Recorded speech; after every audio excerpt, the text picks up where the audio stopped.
मालूम निकला कि वो शौहर भी ज्यादा दिन न जिया और मैं एक बार फिर बेवा हो गई। मेरे 6 बच्चों की परवरिश का बोझ मेरे कंधों पर आन पड़ा। बादशाह सलामत, मैं दिन भर अमीरों के घरों में झाड़ू पोंछा करती हूँ, बर्तन मांजती हूँ और जो बचा हुआ खाना या चंद सिक्के मिलते हैं उसी से अपने बच्चों का पेट पालती हूँ। मेरी बेटियाँ बहुत शरीफ, पर्देदार और बापर्दा हैं। कभी अकेली बाहर नहीं गईं, सिरों पर हमेशा दुपट्टा रहता है और आंखें झुकी रहती हैं। मेरी जिंदगी जैसे तैसे गुजर रही थी जब एक दिन मेरी सबसे बड़ी बेटी की तबीयत खराब होने लगी। वो कमजोर रहने लगी, चक्कर आते, उल्टियां होने लगी। मैं उसे शहर के डॉक्टर के पास ले गई। डॉक्टर ने देखने के बाद कहा, तुम्हारी बेटी उम्मीद से है। यह कहते हुए बीवी हलीमा की आवाज़ कांपने लगी, आंखों से आंसू बहने लगे।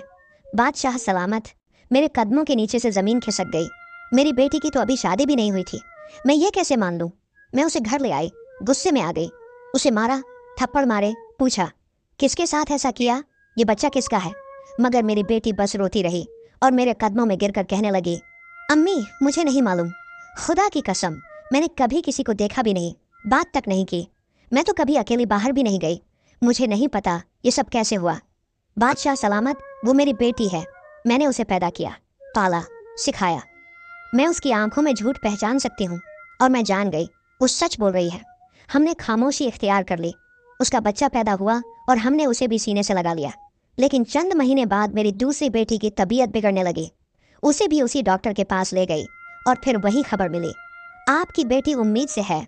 मेरा दिल बैठ गया, मेरे हाथ पांव ठंडे पड़ गए। ये सब कौन कर रहा है, कैसे, कब?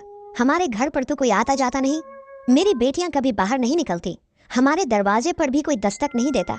और बादशाह सलामत, जैसे यह काफ़ी नहीं था, कुछ दिन बाद मेरी तीसरी बेटी की तबीयत खराब हुई और वह भी उम्मीद से निकली।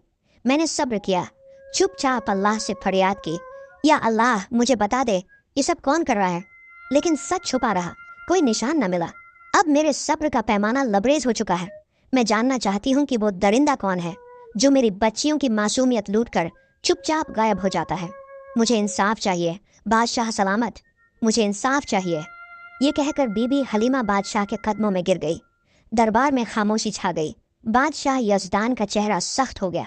उसने फैसला कर लिया, अब यह सिर्फ एक माँ का मसला नहीं रहा, ये पूरी सल्तनत का सवाल बन चुका है।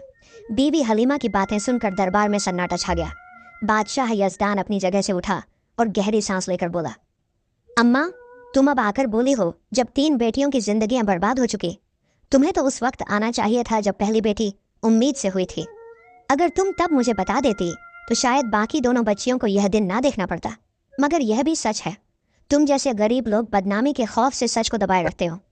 अपनी बेटियों की इज्जत बचाने के लिए खुद जहर पी लेते हो और जब यह जहर अंदर ही अंदर काटने लगता है तब तुम चीखने पर मजबूर होते हो। अम्मा तुम भी उन्हीं में से हो जो देर से आती है मगर बहरहाल आ जाती है। बीवी हलीमा ने शर्मिंदगी से नजरें झुका ली। आंसू बहते हुए वह बोली, बादशाह सलामत, आप ठीक कह रहे हैं, मुझे पहले आना चाहिए था, मगर अब जो हो चुका सो हो चुका। अब बस मैं यह चाहती हूँ कि मेरी बेटियों का वो मुजरिम पकड़ा जाए। वो दरिंदा कौन है जो चुपचाप हमारी जिंदगी बर्बाद करके निकल जाता है। बादशाह ने उसकी तरफ देखा, उसके दिल में जोश उबलने लगा था। वह बोला, अम्मा अब यह मसला तुम्हारा नहीं, मेरी सल्तनत का है, और जब तक मैं जिंदा हूँ किसी दरिंदे को यह इजाज़त नहीं कि वो गरीब, लाचार और पाकीज़ा औरतों पर जुल्म करे और सज़ा से बच जाए। मेरा ईमान है कि अगर मेरी सल्तनत में एक माँ भी बेबस हो तो मेरी बादशाही पर लानत है। तुम अब जाओ, आराम करो, अब तुम्हारा दुख मेरा दर्द है। बीवी हलीमा खामोशी से अपनी चादर संभालती हुई आंखों में आंसू लिए वहां से रवाना हो गई। बादशाह यज़दान वापस दरबार में आया, बाज़ाहिर फरियादें सुनने लगा, लेकिन उसका दिल और दिमाग सिर्फ एक ही बात में उलझा हुआ था।